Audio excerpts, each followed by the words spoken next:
આજે તો લાગ્યું બપોર પછી ફેરા હશે જ નહીં પણ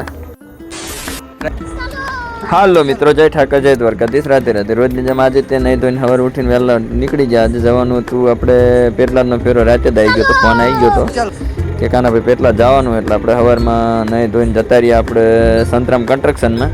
ત્યાં જઈને ટેમ્પી કરવાની હતી લોડ, એટલે કયા કરાવી નાખી લોડ કરીને નીકળી જાય આપણે પેટલાદ બાજુ. તો આપણે આ બંદાને હારે લઈ જવાનો હતો, આ માલ ખાલી કરવા માટે, એનો જ માલ હતો. એટલે આપણે ઘા નીકળી ગયા સવારમાં ટાટા પોરે, એટલે સીધા બાંધણી ચોકડી. રોડનો વ્યૂ મસ્ત હતો, જોતો જોતો નીકળી ગયા ને પહોંચી ગયા આપણે પેટલાદ પહોંચી ગયા ને એટલે આપણને ખંભો દુખતો હતો, એટલે આપણે નહોતા ખાલી કરવાના. એટલે એ ભાઈ એકલો બચારો મતતો હતો ને ખાલી કરતો હતો. આપણે આરામથી બેઠા હતા, ખાલી કરીને નીકળી ગયા. આપણે આવતા રહ્યા નડિયાદ પહોંચ્યો એટલે આપણે પાછો ફોન આવી ગયો હતો બ્રહ્માણીમાંથી, ત્યાંથી ભરી લીધું, નીકળી ગયા આપણે થામણા બાજુ.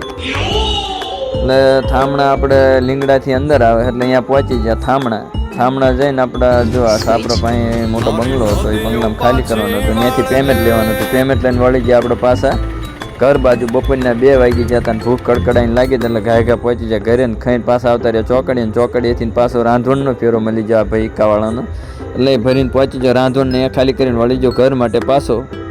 તો ભગવાન કરીને રોજ આ ધંધો થયો એવો ને એવો રોજ થતો હોય તો આમ મજા આવે, લાઈફ હેપી નીકળતી એવું લાગે. મળીએ કાલ. જય ઠાકર, જય દ્વારકાધીશ, #જય દ્વારકાધીશ.